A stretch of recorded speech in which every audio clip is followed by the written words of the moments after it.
Le comité politique du PDCI-RDA au laboratoire pour 2023. Le vice-président, le ministre Alakouadio Rémy, coordonnateur général du comité politique et ses collaborateurs se sont retrouvés au siège du PDCI-RDA le mercredi 1er février 2023 pour la première rencontre de l'année 2023 du comité politique. Pour cette séance de travail, un point essentiel était à l'ordre du jour. Le discours du président Ekonan Bédié prononcé le 29 janvier 2023 à l'occasion de la présentation des vœux des militants au président du parti. S'approprier la quintessence de ce mémorable discours pour en faire une feuille de route. Tel est l'objectif que s'est assigné le comité politique du PDCI-RDA, selon le vice-président Alakouadio Rémy.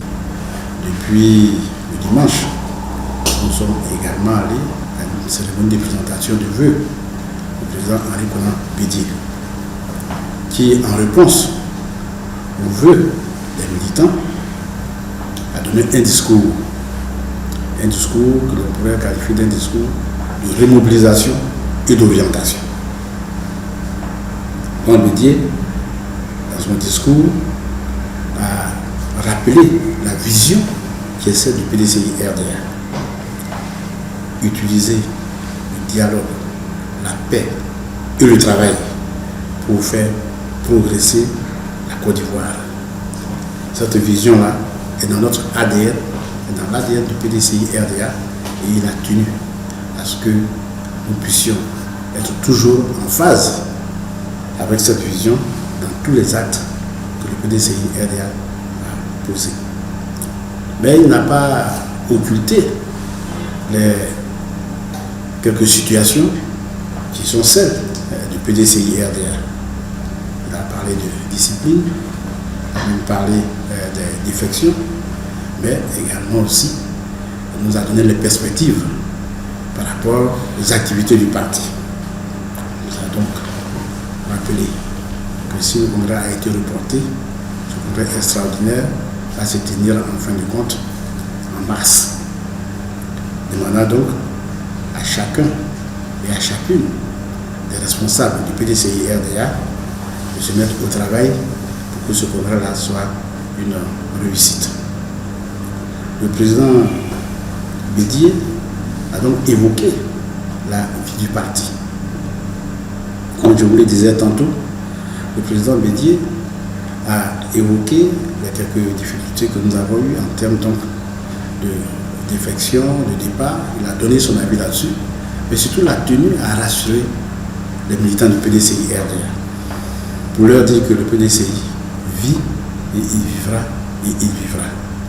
Et que plutôt que de regarder vers ceux qui sont allés vers d'autres horizons, nous devrions plutôt nous concentrer sur nos militants qui attendent des responsables du parti que nous sommes, que nous donnions le cap qui permette au PDCI de renouer avec les victoires électorales. Il a donc évoqué les élections locales qui vont se faire et il a donc donné des instructions aux structures qui sont spécialisées et qui sont commises à cette tâche, mais demandant à l'ensemble des responsables du parti de se donner la main pour que ces élections-là puissent être favorables au PDCI-RDA. Il a beaucoup insisté sur la discipline qui doit être la nôtre. Il a également aussi affirmé que dorénavant, il sera intransigeant sur ceux qui ne respecteront pas les consignes qui sont données. Donc, après avoir écouté tout cela, le comité politique qui est en charge de l'analyse, mais également aussi de l'élaboration de la stratégie du PDCI-RDA, se devait de se réunir pour plancher sur ce discours et voir quelle est l'exploitation que nous pouvons en faire au meilleur profit du PDCI-RDA à travers des propositions qui seront faites au parti. Pour les militants qui jugent que le comité politique n'est pas suffisamment présent sur le terrain politique, le coordonnateur général est revenu sur les missions dévolues à cette entité du parti. Nous sommes là pour l'analyse, pour l'élaboration de la stratégie. Parfois, nous entrons effectivement dans l'opérationnel, tel que lors de l'organisation, la tournée qu'il y a eu dans les 350 délégations. Ça a été conçu au niveau du comité politique et beaucoup de membres du comité politique ont été sur le terrain, puisque nous avons des coordinateurs délégués généraux des hommes qui devaient être là. Il y en a aussi qui ont été chefs de mission, donc nous avons pu intervenir. Mais notre rôle, c'est surtout de faire la réflexion, de faire la stratégie et d'anticiper. Lorsque vous êtes chargé de la stratégie et que cette stratégie est tout le temps dans les médias, est-ce encore une stratégie? Je ne crois pas.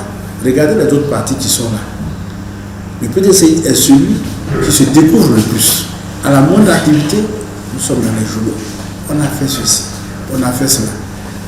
À défaut de le critiquer, ceux qui sont en face peuvent faire la même chose, peuvent même le copier. Je lis les autres journaux d'en face. Rarement, ils n'entrent dans le détail de ce qu'ils font du point de vue de leur stratégie politique. Rarement.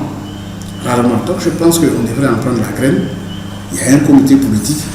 Ce n'est pas en étant sur la place publique que nous serons efficaces.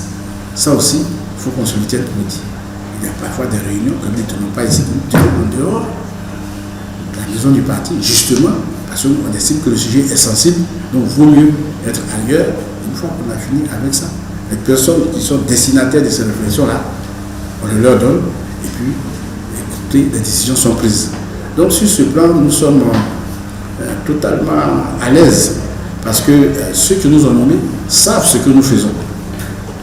De manière fondamentale. Lorsqu'on parle du congrès extraordinaire, nous aurons un congrès ordinaire. Mais le travail de fond et intellectuel nécessaire à ces activités-là, nous les avons fait. On a fait la preuve de ce que nous ne sommes pas assis, mais que nous travaillons pour le parti. Pour le reste, écoutez, nous ne sommes pas là pour avoir une certaine gloire. Nous sommes là pour faire triompher le PDCI RDA.